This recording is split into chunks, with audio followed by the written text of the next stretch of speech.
You know, a few weeks ago, I had the opportunity to go to one of the most restrictive countries in the world. One of the countries that has, in so many ways, for decades, a consistent lack of freedom for its citizens. And it was an amazing experience that I had in going to Cuba, a repressive regime just miles off the coast of our own shore, and how different it was, even though they're so close. We think about all the freedoms that we have here in the States, all the freedoms that you and I have as Americans, and we don't many times recognize really what those freedoms truly are. I mean, we take them for granted. So we spent time in the country of Cuba with wonderful people. The Cuban people are really amazing people, and the church there is doing an unbelievable job in winning those who are lost and bringing those who are lost to an understanding and salvation in Jesus Christ. It's just a revival really across the country. But I learned some things about freedom in spending a few days that I did there, and the restrictions that are placed in very just arbitrary ways in people's lives. Like, if you're Cuban, if you're caught eating beef, there's a good chance you'll be arrested and you'll be interrogated, because they'll assume you've stolen it, because Cubans aren't allowed to eat beef. Now wrap your head around that. This weekend you're going to go and you're going to grill or barbecue, and you're going to take for granted that you can eat hamburgers, that you can maybe grill some steaks, and all the choices that you have: ribeye, T-bone, filet, sirloin, New York strip, Kansas City strip. I mean, it's just an endless, whatever you want, you can have. But Cubans don't have that freedom. Beef is reserved for tourists or the upper echelons of the government. They can have all the beef they want, but you can't. Does it make any sense? No. It's a total lack of freedom. There's so many things they can't do. We met this one lady as we're eating at a restaurant. She was the server, and she came over and began to talk to her, and she said how much better things have gotten over the last few years. And I said, well, what's happened? She said, well, Raul has come into power, and Fidel is stepped back, and his brother is the president of the country, are ruling now, and he's given us a lot more freedom. I said, really? Like what? She says, well, now I can actually go into stores. I said, what do you mean? She said, well, before we weren't even allowed to go into any stores that sold any sort of Western products at all. We couldn't go. We couldn't go to that kind of grocery store. We couldn't go to any store that had anything. She said, so what would happen was we would have like relatives come from the U.S. and they would go shopping for us. We could go in, she said, but they had to take us one at a time. And we would say, well, when we couldn't buy anything, we could simply look at it. I said, and that's better? She said, yeah. She said, I can't buy anything, but at least now I can go look. Because the average worker there makes $17 a month. What can you do? Some of you are going to spend $17 on lunch. Some of you are thinking, if I could spend just $17 on lunch, that would be great. But their freedoms are so restricted there. They've been given this great freedom recently. Now, if you're a Cuban and you can actually sell your car if you happen to own one. If you've had a car, maybe it's a 1958, so I mean, most cars there stop at 1959, the revolution. No more cars were imported from the U.S. No, there's some Audis there that I saw that were beautiful, gorgeous, brand new European cars, but those are just for government officials. But for you and I, normal people, if you were lucky enough to have a car that's been passed down from generations and it's yours, you can't sell it. You're not allowed to. But now they've been given the freedom to sell it. Isn't that nice? But too bad nobody can buy it. One, because if you even had saved up your entire life and somehow were able to scrape together enough money to buy a vehicle, now the government has allowed you to purchase one, but they've also placed a tax on it. So now maybe the vehicle you've been saving up, that maybe you would save $30,000 over your entire lifetime to be able to buy a vehicle, maybe to provide for your family or bring in another source of income, because of the tax, now that $30,000 vehicle costs $250,000. But you're free to buy it if you want. We have so many freedoms. That's why it's so important as Americans that we protect those freedoms.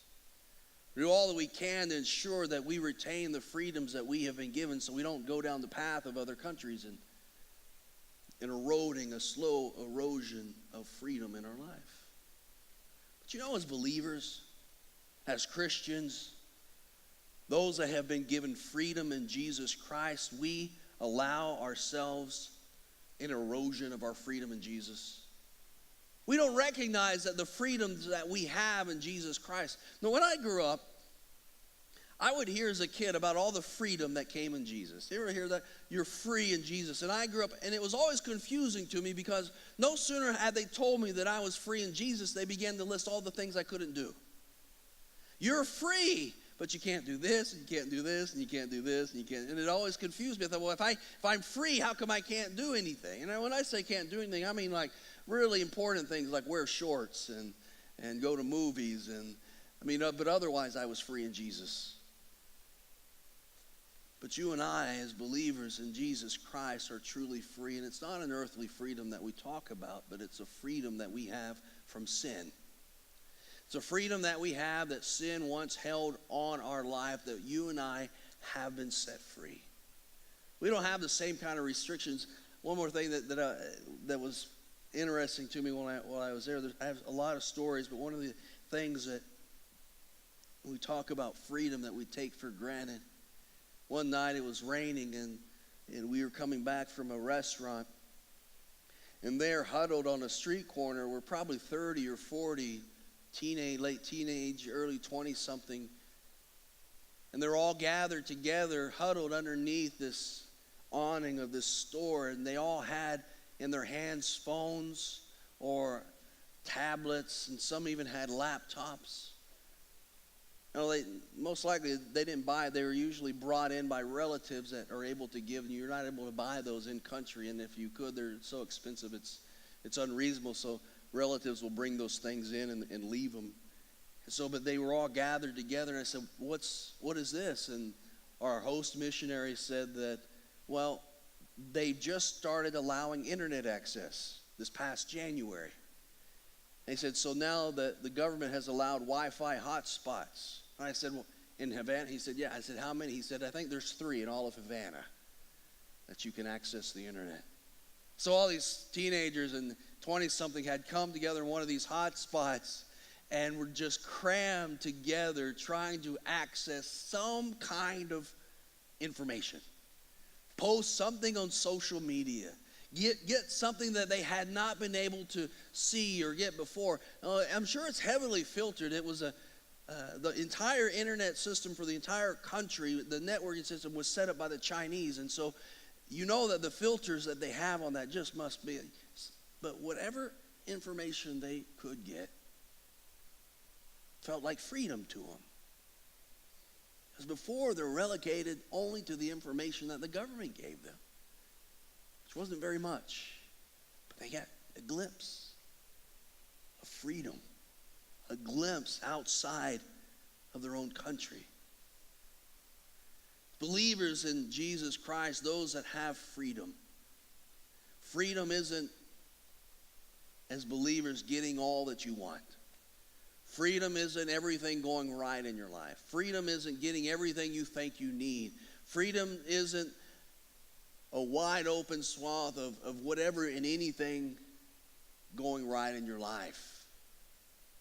This morning I want to talk to you about what it means to be free And that in freedom we understand four things this morning. Freedom means, number one, that God sees what we do not. James chapter 1, James writes, whoever looks intently into the perfect law that gives freedom, which is Jesus Christ. Whoever looks into the perfect law that gives freedom and continues in it, not forgetting what he has heard, but doing it, will be blessed in what they do. Whoever looks intently into the perfect law that gives freedom and continues in it will be blessed. It's a continual action, continuing forward. One of the things we have to understand when we talk about freedom is that freedom means we understand, one, that God sees what we don't see. How many understand God sees things that you don't see? God sees what you and I could never see. There's a story in the book of Ruth. The whole book of Ruth, the story of Ruth, begins with a woman named Naomi. Naomi is married, has 2 sons. But then Naomi's husband dies, and she's left still with 2 sons. Blessings in her life. Those 2 sons end up marrying 2 Moabite women from where they were living, and now suddenly not only did she have 2 sons, she had 2 daughter-in-laws. Lost her husband, but still someone who would be considered blessed. Then the day came, and it doesn't tell us what happened, but this woman, Naomi, lost both sons. Both of them died. She had lost her husband, she had lost both sons, and now she's left with just 2 daughter-in-laws. Now, there's nothing wrong with daughter-in-laws. But in this time, in the biblical times, there was no support system in the government. I mean, you didn't have Social Security. You couldn't go down somewhere and get help. You received help from your family. If you're a woman and your husband had died and you had sons, your sons were expected to take care of you, but she had lost all of that. And those 2 young girls that were her daughter-in-laws that became blessings in her life soon turned into a constant reminder of pain and loss and what she had been left with. But Naomi looked, and she could only see what was in front of her. She could only see loss. She saw that she lost something. But God could see what she couldn't see. You know, a few weeks ago, as we've been going through this series in Jeremiah, we talked about the verse in Jeremiah where God comes to Jeremiah and he says, Jeremiah, before I formed you in the womb, I knew you. Do you remember that? Before I formed you in the womb, I knew you. And I said, wrap your head around that. Think about what that means. Before I formed you, not when I formed you or as I was forming you or as you were developing. He says, before you were even formed in your mother's womb, I knew you. What does that mean? What comes before being formed except nothing? But God knows you and I better than we know ourselves. Before you were formed, before you were even a mass of cells, God says, I knew you.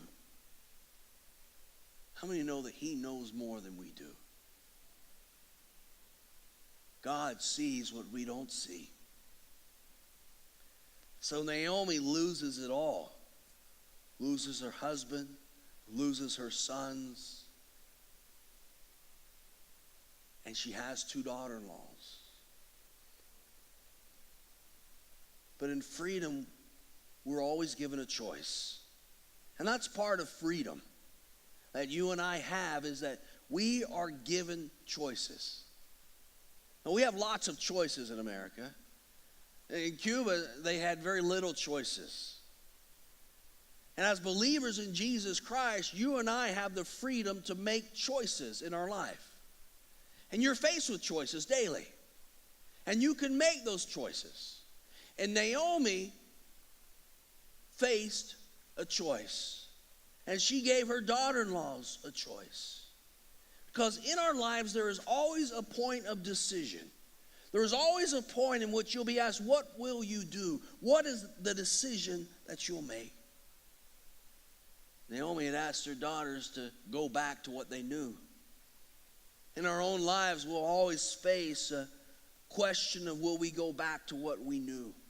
Will we go back to what was comfortable in our life? Will we go back to who we were before we became free in Jesus Christ? You are always given a choice. You're always free to choose. And Naomi pushed Ruth and Orpah, her other daughter-in-law, to go. She says, I don't have anything for you. There's nothing here. I can't support you. I don't have anything. Go back to what you know. Go back to where you were comfortable. Go back to someone or some people that can support you. She says, go. Because Naomi could only see one way that God could answer. Only one way. And she begins to think up arguments. She says, well, I'm too old. She takes an argument. She takes something that God didn't even place in her heart, a false premise, and then begins to give reasons why that very false premise makes everything else true. She says, I'm too old, so, even if I could find a husband, she said, or even if I could have more sons, or even if you could wait until they were grown, and even if you waited until they were grown and you didn't get married, she says, how could it even be? I know that we are such experts when it comes to telling God what he can and can't do. I mean, we excel in this. We excel in telling God, you can do this, you can't do that. Lord, there's no way you can do that. Lord, you can't do that in my life. You can't do that in their life.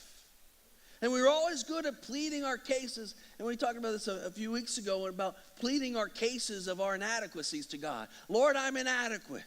Lord, I can't do it. Lord, whatever I'm facing is too big. But the truth that always escapes us as believers is that we are always inadequate. We are always inadequate compared to what God asks us to do. If we could do it on our own, we wouldn't need God. But I don't want to live a life where I only do those things that I know I can do in myself. What a slow, terrible, meaningless life it would be if I only did things that I knew I could do. But see, as believers, you're not entrusted to do just what you can do. God's not going to call you and direct you and send you to just do what you can do on your own. God will call you to places, and God will push you and stretch you in ways that you didn't think you could be stretched if you allow him. But it's a choice, because you always have a choice. Being free in Jesus Christ means you are given that choice. You can make that decision in your life. Am I going to allow God to stretch me? Am I going to step out beyond myself? Am I going to go beyond what I am comfortable with? I want to go just a little bit further than what makes me comfortable. I want to do a little bit more than I think I can do, because I want to rely on him and his power and his strength. But we're always inadequate. Always trying to force God into a box of our own construction. Constrain God. So Naomi's daughter-in-law Orpah listens, and she says, you know what, you're right. I'm going to go back to what I know. I'm not going to go forward into the unknown. I'm going to go back to what I know. But here's the ugly truth. Orpah could never go back. Because what we remember is never what is. We always make it a little bit better than it was. How many know distance makes the heart grow fonder? But that's because you forget the way it was. We went back to Houston a couple of weeks ago. My family and I, it's where we're from. And you're gone long enough, you begin to think, I'd like to go back. I want to visit people. I want to eat, barbecue. and Tex-Mex and all of these things and excited, and you get there and you're there for a little bit and you go, I can't wait to get home. It's never as good as you remember. It's the same in our lives. We look back and we think, well, I used to have it so good, or the past, or this point or that point in my life. And so Orpah was tempted because Naomi said, just go back to what you know. And Orpah said, fine, I'll go back to what I know. And I don't know what Orpah went back to, but I can tell you it most likely was not what she thought it would be, because you can never go back. Her past had been a construction of her own mind. Everything always looks better when we've been away. But Naomi tells Ruth, go. The word says, Ruth says, no, I'm not going to go. She instead clings to the future that's ahead of her. It literally says that Orpah kissed her mother-in-law goodbye, but Ruth clung to her. To cling, to adhere, this idea of being bound together, glued together, to be held tightly. Ruth clinged. But what did she know? She had no promise. She had no future in the earthly sense. All she had was a choice to trust or not trust. Because we're always given a choice.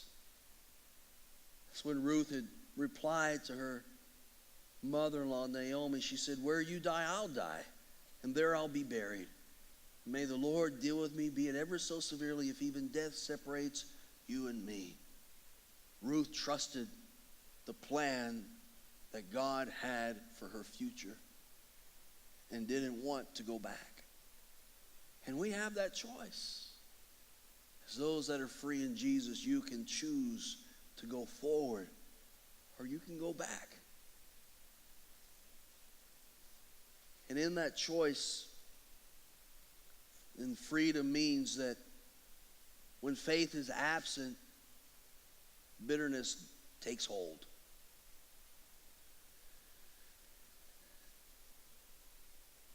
Naomi had been with Ruth, and they traveled back. People are coming up to Naomi and say, we haven't seen you. Where have you been? We're so happy to see you. Naomi, look, Naomi's here. And Naomi turns and she says, I don't want you to call me Naomi anymore. Naomi, which meant sweet or pleasant. She says, don't call me Naomi, call me Mara, because the Almighty has made my life very bitter. I went away full, but the Lord has brought me back empty. Why call me Naomi? The Lord has afflicted me. The Almighty has brought misfortune on me. Don't call me sweet and pleasant, she says. Call me bitter. How'd you like that for a name? This is our daughter, bitter. Casey, I'm going to throw that out as a name not to choose. This is my daughter, bitter. You ever seen somebody that takes a hold and bites into something that's bitter? How many of you have been bad parents like we were, and when your kids were little, when they were babies, you gave them lemons? Just because you wanted to see the crazy faces they made? Our kids were little, and we would just laugh. We'd get a lemon, and you'd take it out of your tea or something to the restaurant, and they'd take it, and they're used to putting everything, and they'd take a bite into it, and they'd go, I mean, it's ugly. Because they've bitten into something bitter. You can tell on someone's face if they've bitten into something bitter. And how many know you can tell on people's faces if they're just living bitter? It's something we wear on our face. And you can tell there's a bitterness that seeps into people's life. And bitterness takes hold. But bitterness takes hold only when faith is absent. If faith is a stronghold, if faith takes hold in your life, there is no room for bitterness. But bitterness will take hold when faith is absent. And Naomi was bitter. Naomi was bitter because she didn't believe there was a plan. She didn't believe God had a plan. In fact, Naomi says something that many of us say when we get into these places where we don't understand what God is doing. When we get in these places where we think we've lost all of our freedom in Christ. When we get in these places that we don't understand. She says, because the Almighty has made me very bitter. You hear what she says? God, it's his fault. It's God's fault that I'm bitter. It's God's fault that I'm in the place that I'm at. It's God's fault that my husband died. It's God's fault that my sons died. It's God's fault that all I have were two daughter-in-laws that now I've got to try to feed one of them.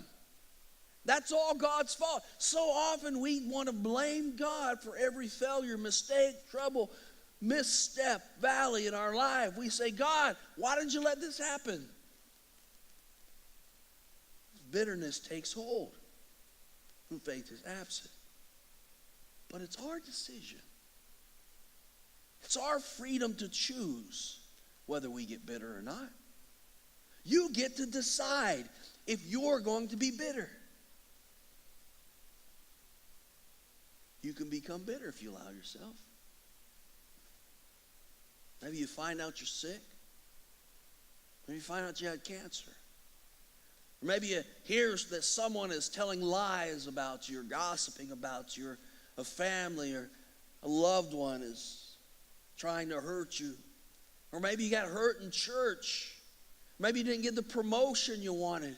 Maybe you did all that you were supposed to do at your job, and not only did they not give you the promotion, maybe they let you go. Maybe someone died that you loved, and you don't understand why. So many reasons in our life that we could allow ourselves to become bitter. And you have that freedom to be bitter or not bitter. But bitterness takes root. And once we allow bitterness to take root into our life, it begins to dig roots that go deep down into who we really are.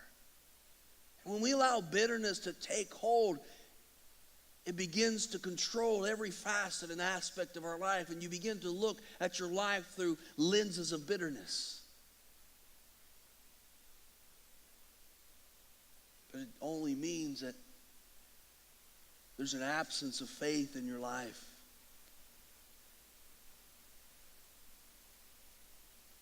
Although we may know verses like Romans 8:28 says, and we know in all things God works for the good of those who love him and those who are called according to his purpose. We may be able to quote that, but we don't live like it. We don't take those things, those missteps, those troubles, those turmoil, that struggle in our life, and have faith and wait for God to use it for good. It's your choice whether we become bitter.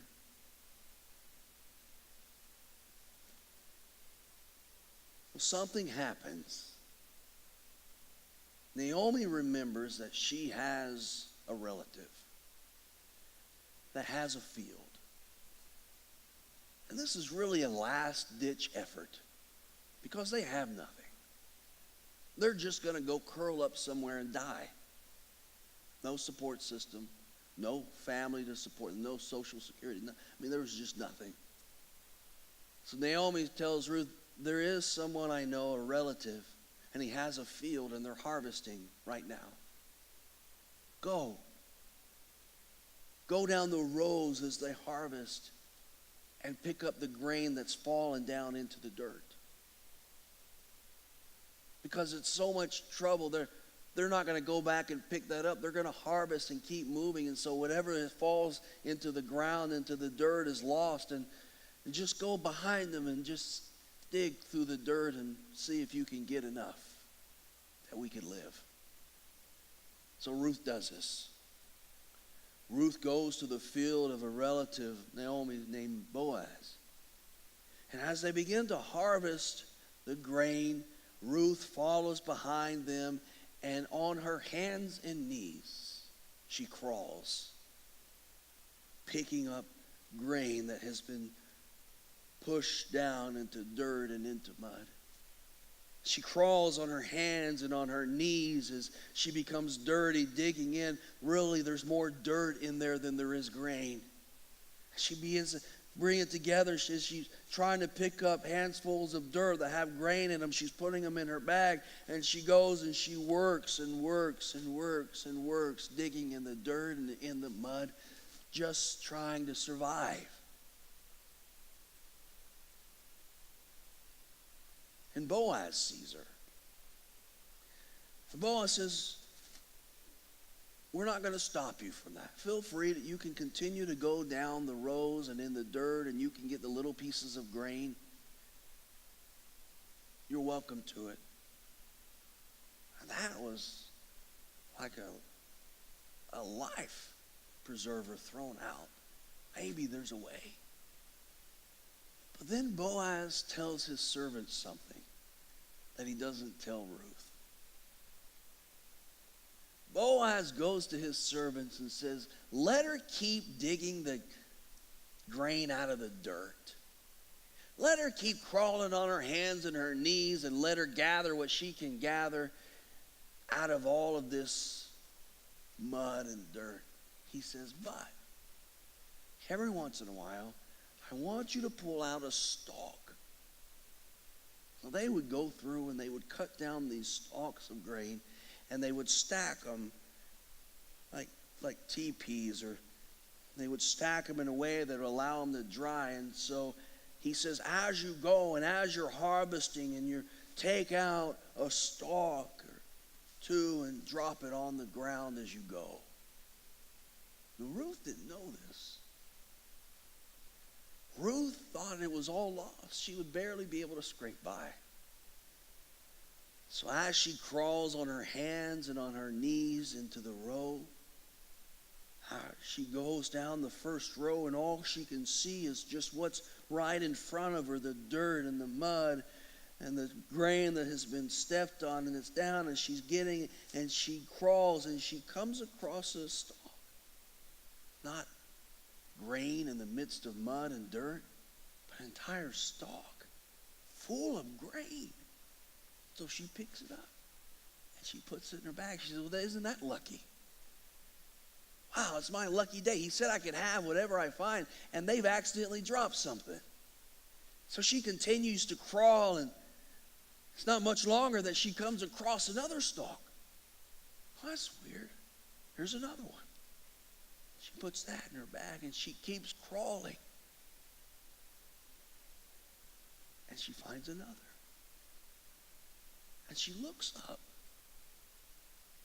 And now in the rows, and every so often, in the midst of the mud and the dirt and the little pieces of grain that were just survival, are entire stalks full of grain that have been laid out before her by the master that she didn't even know was giving her favor. Content with digging through the mud, content with digging through the dirt just enough to survive. But Ruth had the favor of the master. Ruth looked before her and saw that all the choices that she made, all the heartache, all the trouble, all the turmoil, all the loss, all the pain, all the going forward, and all these choices, she had lost it all. She had lost everything. But then she realized that there was a plan all along, and that the master had given her favor.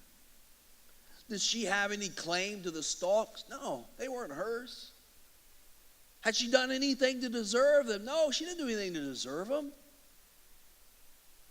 It was just that the master had given her favor. Freedom means sometimes you just pick up the stalks and trust. Sometimes you just pick up what he's left for you and you keep going forward.